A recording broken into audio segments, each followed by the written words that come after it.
Okay, we're going to take a look at your split step, and we're going to go into it in a little bit more detail than a lot of other videos have, including mine.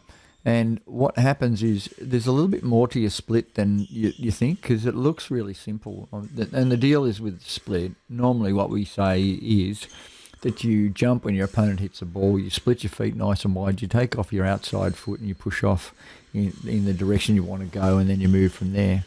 But what happens in reality if you're not, let's say, an elite squash player? We're not calling ourselves elite squash players.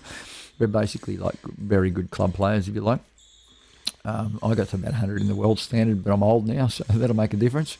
And this is very, very, let's say, relatable to most club standard players. So this sort of information should really help you at your standard rather than having this wonderful muscle strength to be able to do anything in the world.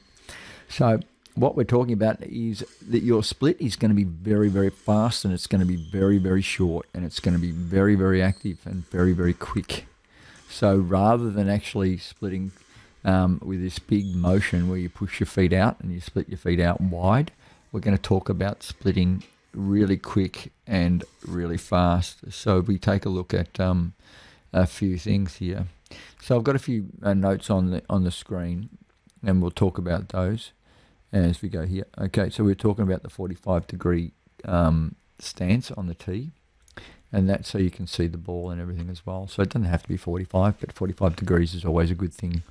So that generally it's easy to see, and you can see the ball, there's no trouble.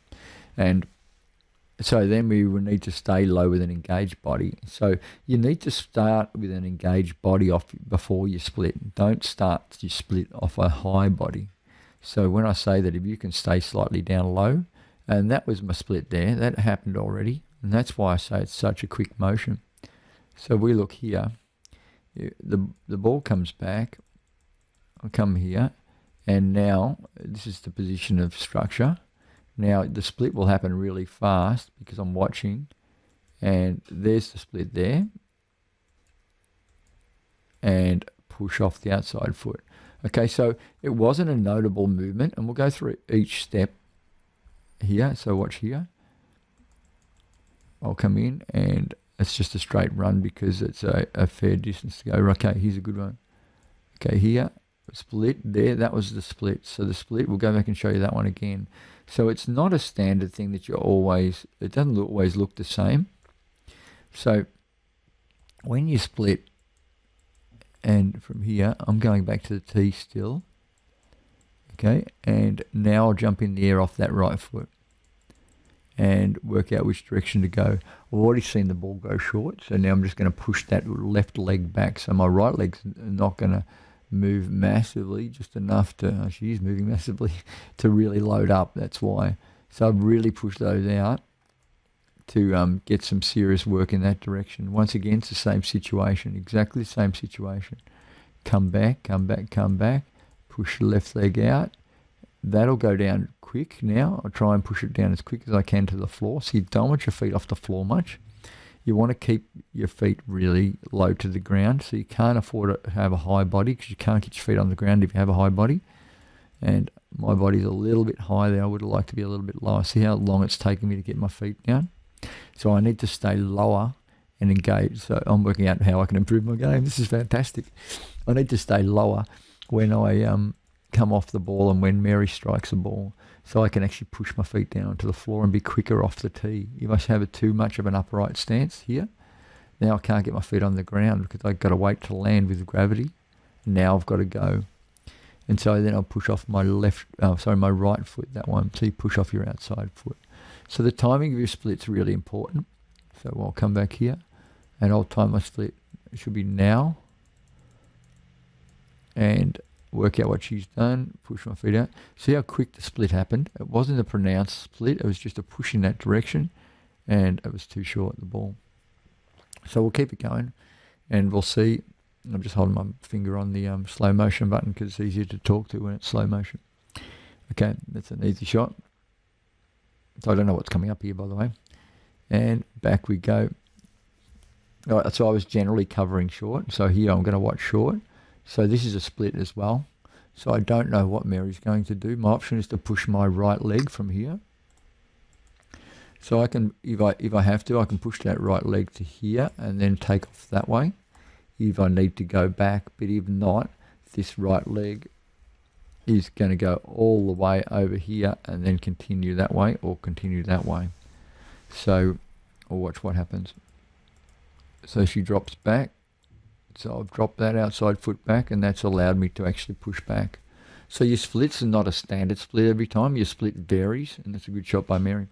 Your split varies depending on which direction your opponent hits, because you don't know which way you're going to have to go when it happens. So once again, here I should be further up the court. I'm way, way, way back too far, as you can tell, and that's what happened. Mary just read that beautifully and cleaned me up. We're a bit tired at this stage of the game. Okay, here's a good one. She's going to play a boast. I'm coming back. I'm at 45 degrees. I'm watching her. I should have an engaged body. I should be lower. I'm in my stance, so I should be engaged. And now I've got to drop down to engage, so I should have already been engaged. And it's taken all that. See how when you get it wrong, the timing?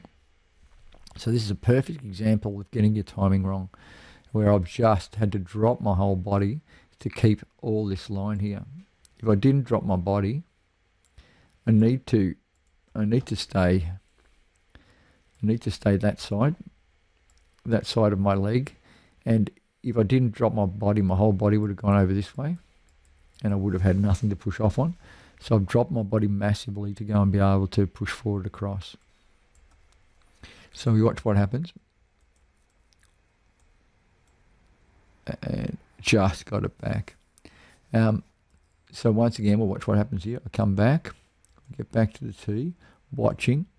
I should have a lower body, but I've gone too high. This is what happens when you split high. If you split too high, then it takes a while for your feet to land on the ground. But she's gone high, so it's fine. And it's a good shot by her, really good shot. So that's what happens. I'll just speed her up for a sec. Just how tired we are. You can see how we've done a fair bit of work. It is pretty tough, this routine. It gets really, really solid. Okay. It's going to take a tick to kick in because it's a new video. Okay. Okay, we'll reset the rally from here. Okay, so you should come back to find good court position, 45 degrees. There's the split and land just as she strikes the ball. And once again, we're going back. Hopefully I get this one right. Okay, she hasn't hit target, so I've got a position to be able to strike the ball quite hard. But when you hit the ball hard, you need to be able to actually power the ball as well as recover and get back to the tee. So it really makes a difference. If you hit the ball hard, you need to make sure you cut the front position and have time to get to the tee. Okay, so we're back in our familiar position once again. We're at the front of the court. We come back. You need to drop your body. You need to split. And she hasn't been able to volley it, so there's a bit more time. So it changes the timing of my split. So I'll just continue back a little bit. And then I'll split, and land. Ready to go either way. Working out if it's a high shot or a low shot. Looks like it's going to be cross court, does it? No, it's high. And back we go. Okay, so it's outside foot. Here, we'll go with a volley. Cut back to the tee. Watch. Right foot will come across. And it should be a split now. And once we work out she's played a boast, I've just kept my right foot off the ground longer, so I can push straight off. So that's an interesting split. That's a like a continual flow of movement. Watch again.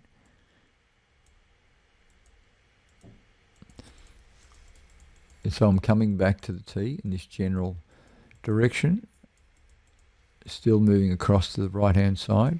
I'm ready to push back. So my leg has really gone back this way. So that leg back this way is really, really trying to work something to drive off. So that allows me to drive two different directions. It allows me to drive this way, and it allows me to drive up that way. And if I, in this case, have to go for the boast, this is the outcome of what you do and how you change it. So this is like not a proper split. It's like a lunge move, if you like, a movement. So I've just kept my foot off the ground. It still hasn't really even landed. It's just turned and then off you go. So it becomes quite simple to get there. And I'm in trouble, so I'll lift it up. All right, so there's a fair bit in the split. It really makes a difference, a massive difference to all your movement and what you do and how you do it and what works and all those sort of things. So you need to make sure that you just watch how quick the feet work. So you come back here and it's really sharp movements in your feet. You watch here, really sharp, really short. So there's no pronounced movements. Your feet are very close to the floor at all times. And you basically make that little resettling of feet for your split. So if you resettle your feet for your split, you'll find it'll all work out pretty quick and pretty fast. So it's a fascinating thing. The movement off the tee is the absolute critical one. This is the number one thing that'll make the difference in your game. If you can get off the tee quick, you can make that first early drive, which means you're not under stress on your final stride towards the ball. So it becomes a critical component to your actual game. And you need to make sure that you do the work on the tee and not do the work on your last step. There you go. That's a bit more in depth about split timing for a standard normal player, not a PSA player. They're stronger, they're faster, they're everything. So it's very hard to do what they do 100%. But you guys at home can do what I do because I'm only okay. So you'll find that it's much easier for you to understand what we're doing, why we're doing it, and how we're doing it in this situation with our bodies rather than PSA standard player bodies. Right, there you go. I hope you enjoyed it. A little bit more in-depth look at the split step.